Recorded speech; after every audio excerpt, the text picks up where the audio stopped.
Welcome, Black Hollywood Live fans. On today's Fit Club, we talk healthier sleep, body shaming our girls, and a new breast cancer risk. Stay tuned for more. You're tuned into Black Hollywood Live, Fit Club.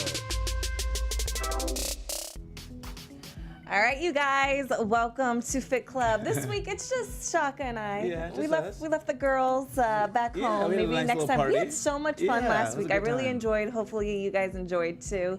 Thanks for coming back and watching us. You guys can find me online at fitwithfallon.com or at fitwithfallon. Shaka, where can they find you? You guys can find me on Twitter, Instagram, and Snapchat at Shaka Strong. And I'm loving this little groovy Yeah, a music little in the chill out, background. yeah. We're gonna chill out while we give you some health and fitness stories. The Fit Club Lounge Exactly, today. the Fit Club Lounge. The first story that we have today talks about, I guess, the dress codes in schools. What they think they're doing is not really helping, especially our girls. They're enforcing dress codes, but it's actually, I guess, body shaming a lot of girls. So there's this one girl, she's 13 years old. She was told that she couldn't wear certain clothes. A specific incident where she was sent home because of yoga pants. Yeah. Her teacher told her that she shouldn't wear yoga pants because boys will get turned on and then they will get And embarrassed. The boys would be embarrassed. Yeah, it's kind of crazy that they're regulating what little girls are wearing because of the way boys will feel if they, based on their reaction to that. Yeah, and then another girl, her mom was upset as well because she got in trouble for wearing shorts that were too short, and the way they determined if the shorts were too short was her fingertips. If they went past the shorts, that means they were too short. However, everybody has different size limbs. Yeah, and the same rule wasn't applied to guys. Like some of the guys had shorter shorts than she than the had. girls, Yeah. so which didn't make sense. So let's kind of dive into this dress code. Coming from a lawyer's perspective, how would you fight a case like this where a young girl gets sent home if they wanted to take action against the school? Well, something like this, the rules seem kind of almost unequally applied for boys and girls, and so that's where it's equal protection, so that's where I would look first. But schools largely have a lot of discretion when it comes to the way dress code, and districts are able to kind of mandate those dress codes. So it's kind of hard to see that there'd be a high likelihood of success. But if the treatment between the boys and girls is disparate and consistent, there might be sort of like a highway there. Yeah, there was a case where a girl was wearing a short sleeve tank top, showed her shoulders and some of her cleavage, and she was told that she needed to cover up, so they gave her a boy's t-shirt to cover up. And I guess that day it was like 90 plus degrees, and I remember being in an elementary school. You don't have AC unless you go to a wealthy school, and I remember being very, very hot. Well, in this incident, the girl almost got heat stroke. She had to go to the nurse's office because she almost passed out. And that might be where you have a legal claim, because then you have an injury, and then you have an injury that might be precipitated by this unequal policy of this dress code. Yeah.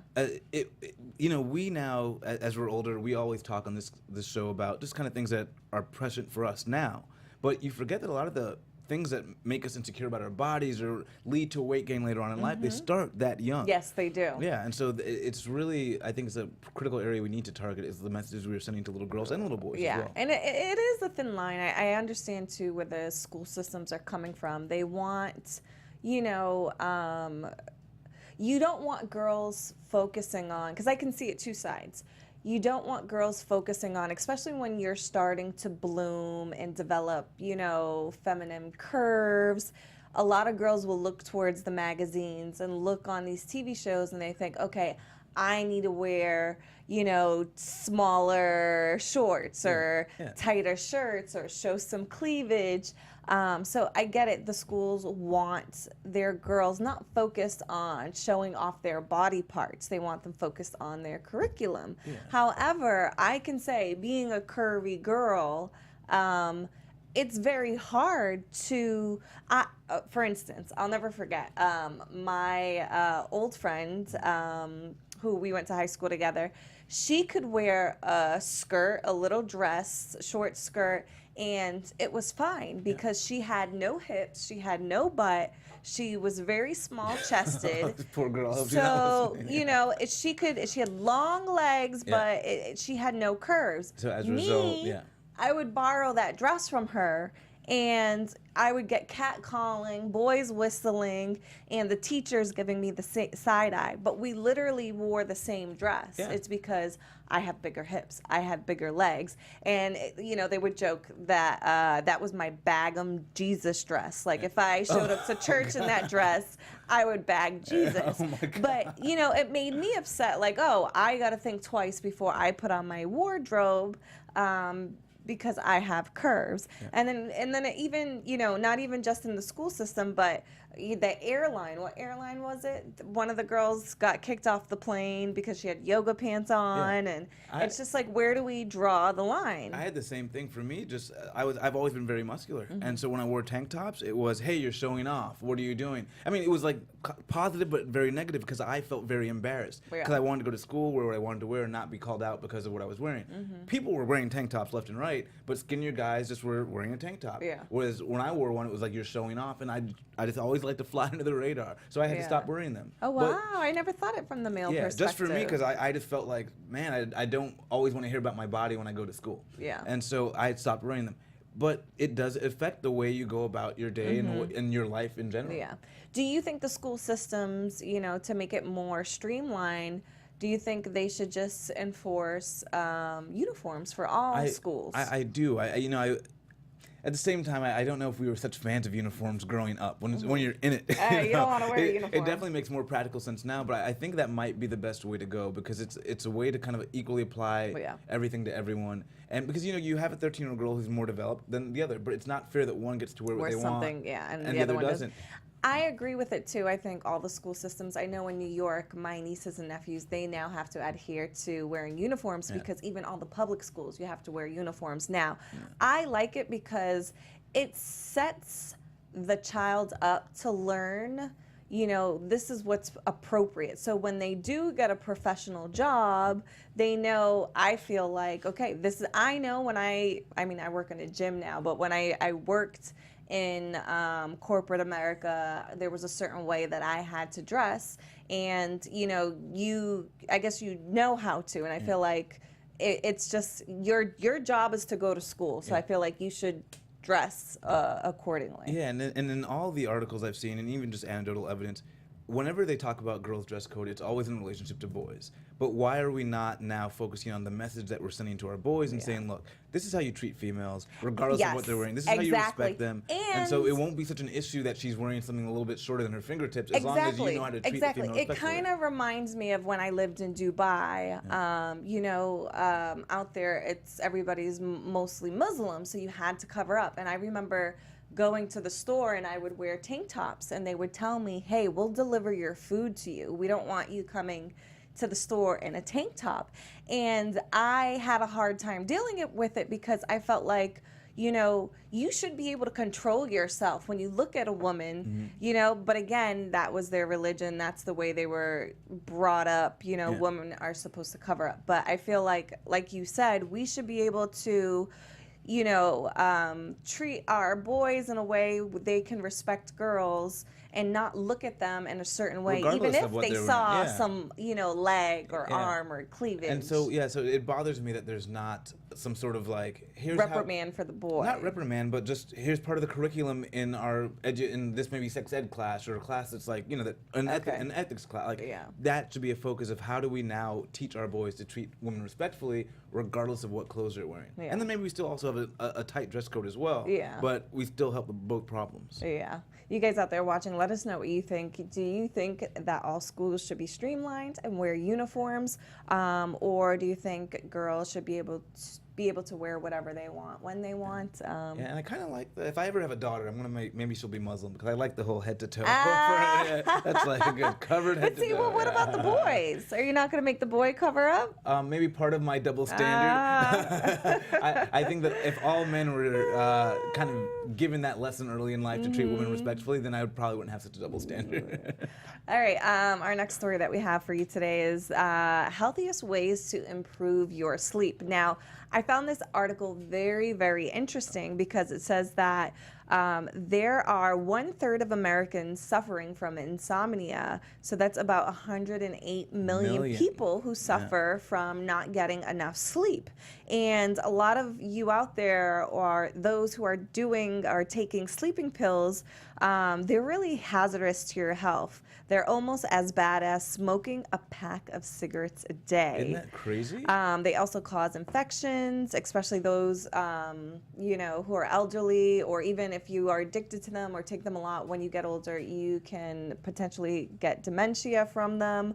And then you lose the effectiveness after a couple of weeks. They're not going to work as well. And you don't get deep sleep from them. So they make you fall asleep pretty quickly, but a lot of them actually don't help you hit the deep sleep REM that makes you feel rested and energetic. What do you think about it being compared to being addicted to cigarettes? I mean, that was a surprise to me. That harmful and that addictive. Yeah. I would have never guessed that it was that harmful.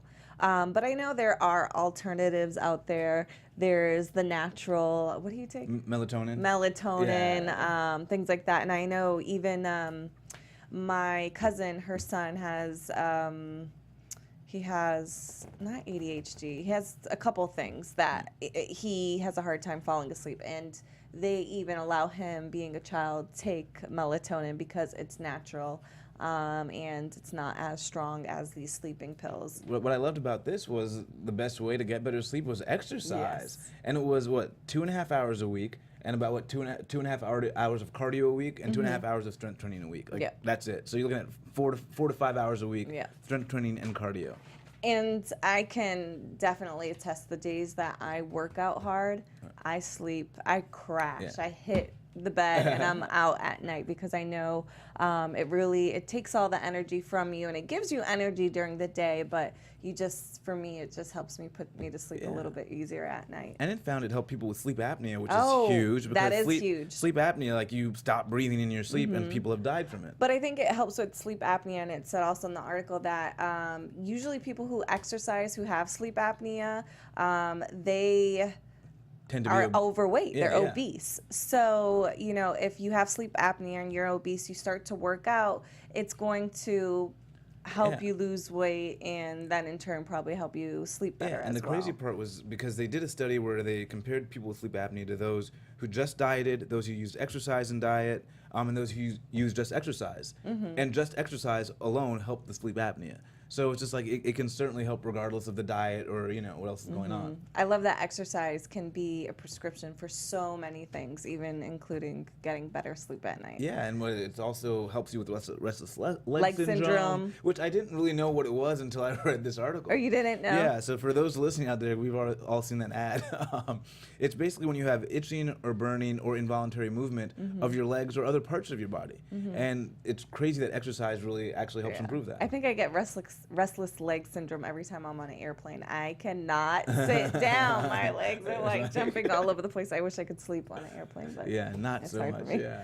All right. Extreme obstacle courses are now being created not just for individual athletes, but family athletes. As a family, you can now do different obstacle courses. I used to do the color run, and I would see kids being able to do it because it's like 3 miles, that's it. And they're not running it, they're usually walking it with their family.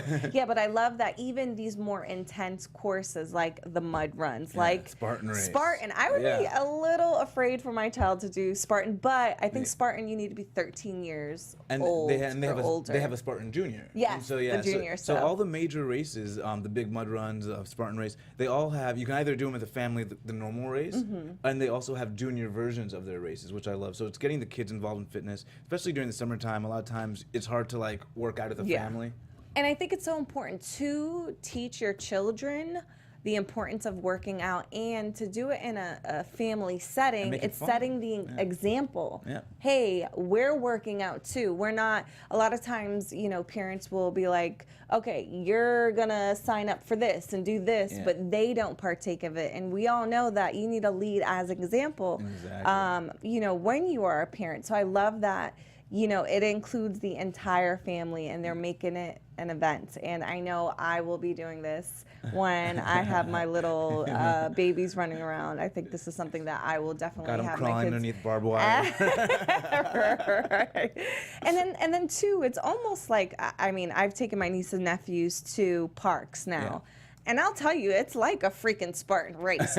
I'll be climbing on the monkey bars. I'm like, why am I breaking a sweat? This is so hard. But yeah, so you guys out there watching, if you have children, if you have nieces and nephews, you know, now when you are partaking in those races, see if there's a children option where you can have your kids, and, you know, it's something that they can talk about in school, show and tell, and show off. Exactly. You know? Participate and learn. Yeah, I love this. And I think this too will help the child obesity epidemic that we have going on right now. It's a great way for families to get in shape. And then at least as a family, it's like meeting yourself where you're at. You don't have to race against the super ultimate warrior guy, just as a family having fun. What was that movie? There was some summer camp movie where the families would compete against each other. Do you remember that growing up? One of them was so competitive. If you guys know what movie I'm talking about, please tweet at me and let me know. But I would be that family. I'd be, yes. I'd be like, listen, Johnny, you are gonna make sure mommy wins this. Johnny's gonna be obese at 25, never wanting to work out again. Right? Oh my goodness. All right. Another story that we have is that is pretty interesting too. I was actually sad when I read this because, yeah, I do like to have some drinks. Had some, I guess, low-calorie margaritas. No, they were full margaritas last night. But a drink a day. Throwing low-calorie in there. A drink a day can be tied to higher breast cancer risks. This was surprising because there's so many articles where we have studied where they say red wine is good for your heart. They're like, have a drink a day. Have a drink a day. Now they're saying, well, wait, it could be tied to breast cancer. So in those exposed tissues, alcohol is converted into what they call acetaldehyde, a chemical that can cause mutations in DNA, which can cause potentially cancer or can lead to cancer. So the elevated levels of estrogen is what I think we all know, that if you have a lot of estrogen, it kind of binds to cancer cells and it kind of speeds up the process of the cancer. Yeah. So you have to be really careful if you have too much estrogen as a woman. And this study is showing that having a lot of alcohol, it binds to it, speeds it up, and then it's giving you more breast cancer. Yeah, so it's just one of those things where you learn and you have to balance. And it looks like they're kind of recommending a prescription of things to kind of lower your risk for breast cancer. But so it looked like a drink a day increased it by, what, 5%? So I think, to me, that's pretty significant, especially if you're already at risk. Yeah. So I think you want to know your genetic history when you're, kind of making the decision to step away from a drink a day or still have it. Because if you have elevated risk for heart disease, you're going to want to have that drink a day, if the breast cancer risk is low for you with your family history. It's hard with all these different studies. It's like, okay, you're telling me one thing, you're telling me another, but I like that you said you have to look at your family history and see what's present, and then kind of, like we always advocate on the show, is be your own doctor, be your own advocate, and see kind of what's working for you, what's not working for you. I would like to see this study even go further, where they take maybe just alcoholic females and do a big study and see what are the percentage of those females have breast cancer, because I feel like that will really I'm pretty sure they're having a drink a day or had a drink a day. Do they have a higher risk of breast cancer? Well, I think this study kind of looked at a lot. Like I think looked at the totality of females in about 10 studies that were premenopausal and about 22 studies that were postmenopausal, and just seeing what happened. So they also found that obesity was a risk factor as well. Though it was interesting because if you were obese between 18 and 30, but you lost the weight afterwards, you actually had a lower risk for cancer. So, I wouldn't go recommending people gain weight between 18 and 30 and then lose it. Because, after that, if you were obese after 30, your chances for breast cancer also increased. Go up, So for some reason, if you were obese just between that little period of time and then no longer were, then your breast cancer rates decreased. It's kind of crazy. So a lot of times you're looking at this data, they're not exactly sure why certain things are happening, but that's what the data, meted out. So. Yeah. I'm definitely gonna think twice, but I don't drink. I don't have a drink a day, so I don't know. it Start shouldn't off be with the that bad. margaritas. I don't know. I drink like socially, maybe a couple times a month. And this was just studied for women, not for men, because breast cancer in men, it's only like, It's like what 1%, 1%. yeah. It's not as high as women, so they only studied women in this case. But I know you had went to the Eat Drink Vegan Festival this weekend. What were you drinking at that festival? Well, and I should have called you because you're still. I know. vegan, I right? saw your snaps. Still, I was like, oh, okay, Shaka. well, I forgot you're about this lifestyle now. So you're still meat free, right? I am meat free. Okay, awesome. I think it's 39 days meat free. Nice, very nice. So yeah, I went to this vegan festival. It was just. I love to immerse myself in things that like teach me a little bit more about health and fitness. So if people have little vegan festivals out there, I recommend you guys go to them. But it was great. Met a great company, Lakanto, that I work with. They're using monk fruit instead of sugar, so I'm really doing my best. Monk fruit? Monk fruit What is sweetener. monk fruit? So monk fruit's a natural fruit that's got a sweetness to it. Can you look up what monk fruit looks like? Or maybe Yeah. I'll look on my phone. I want to see what monk fruit looks like. And so now monk fruit sweetener is sort of the cool thing, but I can tell you that it actually it helps things taste sweeter without like the aftertaste and any worries or concerns about cancer, aspartame, or these different additives. All right, here we go. He's going to pull it up. Yeah, it's all Almost natural. looks like a grape or seed or Yeah. do you know what a canepa is? Yeah, of course. Yeah. It kind of looks like a one of those. canepa. It's you kind of crack the shell and inside is a And nut. those are pretty sweet too. So Yeah. I wonder if those are just another name for monk fruit. I don't know. Yeah. But no, yeah, the ganepa is more fleshy. Oh, I love Yeah. canepas, but yeah, it's almost a similar kind of look to it. But yeah, so so that was a really cool thing. So I'm doing my best now. Jackfruit, monk fruit. Yeah, right. So I'm trying to eliminate sugar out of my diet right now. for you. So but it was an eat drink vegan fest. So there was tons of vegan beer and vegan wine, which people don't know. Like there's ways to make beer and wine. I think the standard way is not vegan because of the. Yeah, John Sally was on. He Yeah. kind of explained it to us. Yeah, because of the process by the way they make it using sort of animal byproducts. Yeah. So and then a lot of kombucha was there. So Love kombucha. Yeah. I need to buy some kombucha. Yeah, right. Because it almost tastes like beer to me, but like a juice beer. Yeah. So it's like, And I if you like ha- that taste. And if you've given up soda, which everyone should give up soda, Yeah. it kind of satisfies that craving to a degree Yeah. too. And they had actually cola kombucha, so it had the cola flavor, but it was kombucha. Cola yeah. kombucha. I'm gonna Yeah. have to tell one of my clients that she is addicted to soda. Oh yeah, that should help. Cola kombucha. Okay, I'm learning So, some yeah. stuff. Shaka. Yeah. So yeah, I had a great time. It was good to just get out Did there. you see any vegan celebrities? It's funny because Oh, when you I go ran- to these things, I forgot. I ran into John Sally. So, yeah, I saw he was Yeah. tweeting and stuff. Yeah, it's funny because when you go to these things, it's the same kind of crowd. Yeah. So like vegans, even if you weren't famous before, you kind of become Yeah. Okay. like the guy that we had Oh, on. Tim Moore, he was there. Vegan He was Fat Kid. vegan fat yeah. kid. I mean, he's his own celebrity now. Yeah, so like it's great because like going to these things become like meetups now. So just hanging out with Yeah. your friends and saying what's up. So I got a quick chance to say I hi need to to be John. put on the and- vegan yeah. list. I'm almost 40 days meat free. We're gonna find the next vegan festival. We'll do it again. We'll do it again together. And it's interesting because like I've been doing the things that I loved before, eating the foods, but like we did Taco Tuesday, and inside the taco I did potatoes and beans, and then I put my salsa, my cheese, my Didn't miss a cilantro, step. and I was like, oh, it's like I'm having tacos. And then I have not had Subway since I did the cleanse. So the reason why I used to like Subway, and Me the reason too, why me too. I was there. the reason why is because unless I have a salad from there, but you want to put meat. And I went there, I think yesterday, and I was like, wait, is that a vegan patty? Yeah. So they have vegan patties at Oh, do Subway. they? So it Really? was like I was having my 6-inch sub, Oh. but I wasn't eating meat. So I guess I'm more aware of different options Yeah. to play with, so I don't totally miss all the food that I ate before.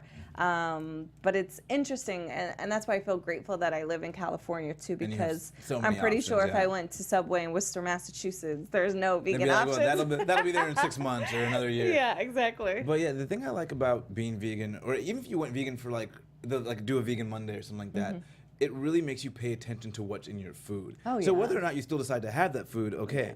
But I know exactly what's in Oreos now. I still sometimes eat them, Yeah. but I had no idea that wasn't cream. Like there's Yeah. certain things like that. So I think it's really important to find a lifestyle where you pay attention to what's in your food, no matter when you have it, where you have it. Yeah, because your body is your temple. You want to make sure that what you're putting in. Even is if you're polluting it, you still want to know exactly what you're exactly polluting it like with, right? okay, at least I know this is bad or Yeah, not. so I can work this off in that way or detox in that way. Yeah. All right. Keep me posted on the next Vegan Fest. Yes, we're gonna do it. I want to be there.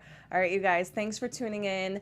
We had a great time today. Same place, same time next week. If there's any topics that you want us to chat about, or if there's any alternative fruits that we have going on, we got the jackfruit, we got the monk fruit. What else is there that we can try when we're living this vegan lifestyle? And yeah, we'll see you guys next time. Where can they find you, Shaka? You guys can find me at Shaka Strong on Twitter, Instagram, and Snapchat. And at Fit with Fallon on social media. We'll see you guys next time.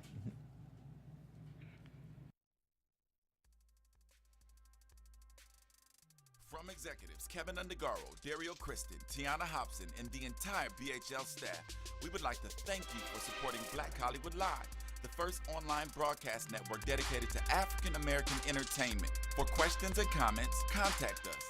info@blackhollywoodlive.com. Like us on Facebook, tweet us, or Instagram us at BHL Online. And I am the official voice of Black Hollywood Live, Scipio, Instagram at KingXOBay. Thanks for tuning in. Hollywood redefined. The views expressed here are those of the host only and do not necessarily reflect the views of BHL or its owners or principals.